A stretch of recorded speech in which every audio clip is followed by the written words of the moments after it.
Il était une fois un couple tendre et aimant, nommé Nayana et Kellor. Mariés depuis 8 ans, ils avaient traversé ensemble les plus belles joies et les douleurs les plus profondes. Leur plus grand chagrin, l'absence d'un enfant. Malgré de nombreuses tentatives et d'innombrables visites médicales, leur maison restait silencieuse. Autour d'eux, les murmures s'intensifiaient.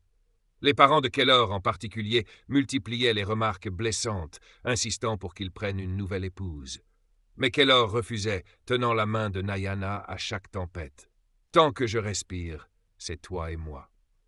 Peu importe ce que l'avenir nous réserve. » Un jour, après une longue conversation sous un ciel étoilé, Nayana proposa une idée qui bouleversa leur destinée. « Et si nous adoptions un enfant ?»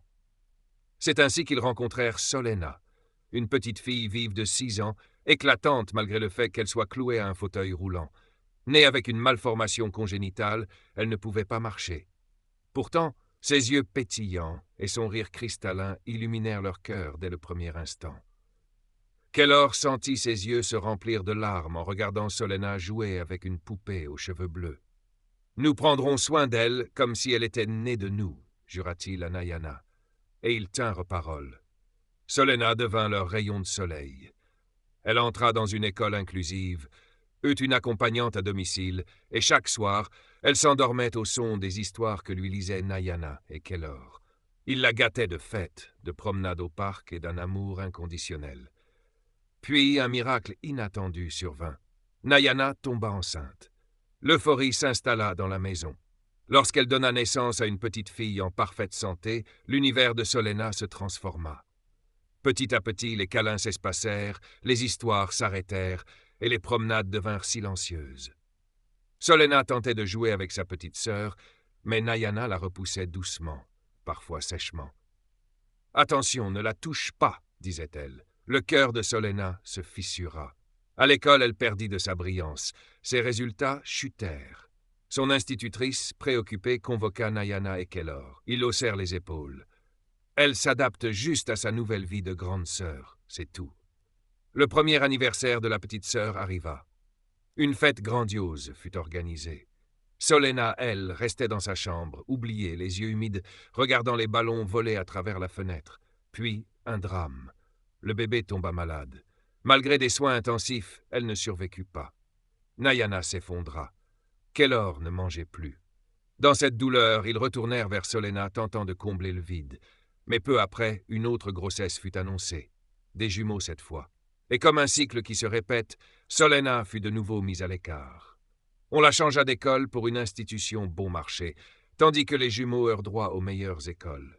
Nayana, autrefois douce et tendre, devint impatiente et dure. Elle criait sur Solena, la punissait sévèrement pour la moindre erreur. Kellor, accaparé par ses fils, ne disait mot. Un jour, la domestique de Solena dut retourner dans son village, laissant la petite sans aide. Et ce que fit le couple alors marqua un tournant décisif dans l'histoire. Lorsque Nayana et Kellor décidèrent d'emmener leurs jumeaux en vacances dans un complexe luxueux en bord de mer, ils ne prirent pas Solena avec eux. À 8 ans, clouée dans son fauteuil roulant, elle était laissée derrière. Ils la laissèrent seule, dans une maison vide. La domestique, avant de partir au village pour voir sa mère mourante, avait laissé à Solena quelques bouteilles d'eau et un paquet de biscuits. Mais ce n'était pas suffisant. 3 jours plus tard, Solena n'avait plus rien. Elle était trop faible pour appeler à l'aide, incapable de se déplacer seule. Elle restait immobile dans sa chambre, effrayée, affamée, déshydratée. Lorsque la domestique revint, elle découvrit une scène d'horreur. La fillette gisait dans ses propres excréments, à peine consciente, le visage creusé par la souffrance. Sans perdre une seconde, la domestique emmena Solena à l'hôpital. Les médecins durent lutter de longues heures pour stabiliser son état. Elle contacta Nayana et Kellor, mais ils répondirent avec froideur depuis leur hôtel, préoccupés uniquement par leurs loisirs. N'ayant pas les moyens de payer les soins, la domestique contacta l'agence d'adoption. Lorsque l'agent de l'agence vit l'état de Solena, il en fut profondément bouleversé. Il se rappelait d'elle comme d'une petite étoile vive et joyeuse. Ce qu'il découvrit le brisa. Immédiatement, l'agence prit en charge les soins médicaux et lança une procédure légale contre Nayana et Kellor.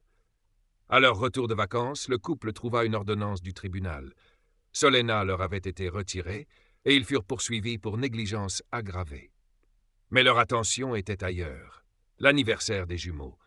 Ils organisèrent une fête fastueuse, tapageuse, qui fit la une des journaux locaux. Mais le lendemain, l'impensable arriva. Les jumeaux ne se réveillèrent pas, emportés dans leur sommeil sans explication. Les médecins furent incapables de déterminer la cause. Le deuil s'abattit sur le couple comme une nuée noire. Les gens murmuraient dans les rues « Une malédiction? Une punition divine? Ont-ils payé pour leur cruauté ?» La mère de Nayana, présente depuis les débuts, rappela les avertissements qu'elle n'avait cessé de donner. « Tu as blessé une âme innocente. Maintenant, le destin te rappelle à l'ordre. » La douleur fit sombrer Nayana dans une profonde psychose. Elle errait dans la maison vide, s'enfermant dans la chambre des jumeaux, serrant leurs jouets, parlant seule. Kellor, lui, devint l'ombre de lui-même, rongé par le remords. Pendant ce temps, Solena fut placée dans une nouvelle famille. Monsieur et Madame Kael, un couple bienveillant, chaleureux et aimant. Ils firent tout pour qu'elle se sente aimée. Une nouvelle école, un fauteuil roulant ultra léger, une chambre rose et ensoleillée, adaptée à ses besoins. Solena retrouva le sourire. Elle suivit une thérapie, elle dessina, écrivit des poèmes et recommença à croire que le monde pouvait être bon. Elle était traitée comme leur propre fille. Chaque jour remplissait son cœur de gratitude. Elle brillait à nouveau. Mais dans l'ombre, la vie de Nayana et Kellor se consumait. Leur maison était devenue un mausolée. Nayana affirmait d'entendre les voix des jumeaux l'appeler, la juger, l'accuser. Les murs résonnaient de chuchotements, les miroirs montraient des reflets étranges. Elle croyait être hantée. Paniquée, elle supplia Kellor de quitter la maison. Il accepta, pensant qu'un nouveau départ les aiderait à guérir. Ils vendirent leur demeure, jadis pleine de rires, devenue cimetière de souvenirs, et partirent s'installer dans une petite ville éloignée, loin du regard de tous. Mais même là, même dans leur nouvelle maison, les ombres du passé ne quittèrent pas Nayana et Kellor. Leurs regrets les hantaient à chaque instant. Nayana, surtout, sombrait dans un abîme mental sans fond. Elle disait voir les jumeaux, entendre leur voix la nuit, appelant maman. Pourquoi? Kellor, lui, se battait en silence. Il tentait de maintenir une façade calme, mais en son fort intérieur, il était brisé, rongé par les souvenirs. Chaque rire d'enfant dans la rue devenait un couteau dans son cœur. Un après-midi, alors que Nayana était seule à la maison, on frappa à la porte. Elle ouvrit et se figea. Devant elle, une vieille femme voûtée, vêtue d'un manteau effiloché, se tenait là. Ses yeux étaient perçants, presque inhumains, et sa voix sifflante sembla provenir d'un autre monde. Vous ne pouvez pas fuir. La douleur que vous avez semée vous revient, goutte par goutte, jusqu'à ce que votre cœur déborde. Nayana claqua la porte, terrorisée. Elle appela Kellor en larmes. Mais lorsqu'il arriva, la vieille femme avait disparu. Était-ce un esprit, une hallucination, ou la conscience incarnée d'un passé qu'elle refusait de regarder en face? Cette nuit-là, Nayana rêva. Elle se retrouvait dans leur ancienne maison. Les murs étaient sombres, couverts de moisissures, et un vent glacial soufflait. Elle entendit un sanglot, doux mais perçant. En suivant le son, elle aperçut Solena, toute petite dans son fauteuil, recroquevillée dans un coin. Elle pleurait doucement, seule, oubliée. Nayana tendit la main, voulant l'atteindre. Mais alors, des rires éclatèrent. 2 rires d'enfants, familiers, tournoyants, moqueurs. Les rires des jumeaux. La pièce s'assombrit encore, et Nayana hurla, se réveillant trempée de sueur, le cœur battant à tout rompre. Pendant ce temps, dans sa nouvelle maison lumineuse, Solena s'épanouissait. Ses nouveaux parents, les Kael, lui avaient créé un cocon chaleureux. Un matin, alors qu'elle se préparait pour l'école, elle surprit une conversation entre ses parents adoptifs. Ils parlaient d'un fait divers vu aux informations. « Tu as entendu? Le couple dont les jumeaux sont morts et la fille adoptive négligée? C'est horrible. » Solena s'immobilisa. Son cœur se serra. Elle comprit qu'il parlait de Nayana et Kellor. Un frisson la parcourut, mais elle ne dit rien.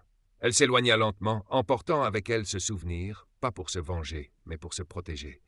Elle savait que l'ombre de leur douleur rôdait encore. Les nouvelles circulaient dans la ville. On parlait d'un couple qui avait négligé leur fille adoptive et perdu tragiquement leurs enfants. Solena, assise près de la fenêtre, écoutait à demi-mot. Chaque détail résonnait. Elle comprit que les murmures parlaient de Nayana et Kellor. Son cœur se serra, non par peur, mais par une vieille douleur qui remontait à la surface. Pendant ce temps, la déchéance de Nayana et Kellor atteignait son paroxysme. Nayana, enfermée dans leur nouvelle maison, s'éloignait de tout, même de Kellor. Elle passait ses journées dans le silence, murmurant aux ombres, hantée par les visages de ses enfants disparus. Les voix qu'elle entendait ne se taisaient jamais.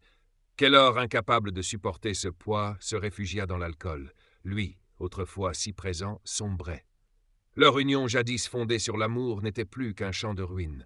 Puis, un soir, un appel inattendu résonna dans le silence. Un vieil ami de Kellor, un confident du passé. « Kellor, tu ne peux pas fuir éternellement. Va vers Solena. Demande pardon. Cherche la paix. Tant que tu ne romps pas ce cycle, tu resteras enchaîné. » Ces mots frappèrent Kellor comme une évidence. Il se leva, traversa la maison et regarda Nayana, perdue dans ses souvenirs. « Nous devons la voir.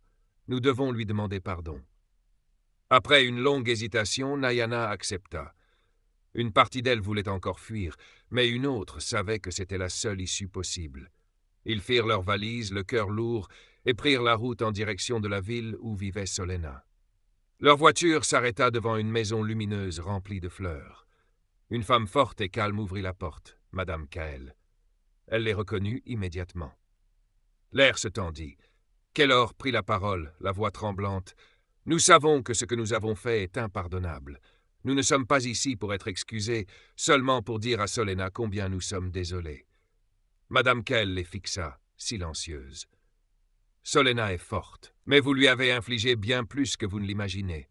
C'est à elle de décider. » Elle referma la porte doucement, laissant Nayana et Kellor sur le seuil, le cœur battant. Puis elle revint. Derrière elle, Solena. Mais ce n'était plus la petite fille qu'ils avaient connue. C'était une jeune fille debout avec dignité, force et calme. Ses yeux étaient profonds, empreints d'une sagesse née de la souffrance. Kellor murmura « Solena, nous ne méritons pas ton pardon, mais nous voulons que tu saches que chaque jour depuis, nous avons regretté. Nous avons détruit quelque chose de pur, et nous sommes venus non pour qu'on nous soulage, mais pour reconnaître ta douleur. » Solena resta silencieuse un moment, son regard fixé dans le leur. Puis elle dit d'une voix calme mais ferme, « Je vous ai attendu. Pas pour des excuses, mais pour ce moment. Je ne suis plus brisé. J'ai grandi. J'ai guéri. Et vous? Vous êtes encore prisonnier. » Elle fit une pause, puis ajouta, « Je vous pardonne. Pas pour vous libérer, mais pour me libérer, moi. » Elle ferma la porte, doucement, laissant derrière elle deux âmes brisées, debout sur un seuil qu'ils n'avaient su franchir que trop tard. Le silence était lourd sur le seuil. Kellor, la voix tremblante, murmura « Nous t'aimons, Solena. Si tu vois un jour une façon pour nous de réparer, dis-le-nous. » Solena resta là, droite, le regard baissé. Son cœur était pris dans une tempête.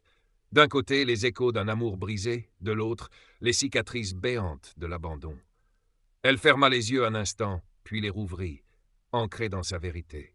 « Ce que vous m'avez fait m'a marqué profondément.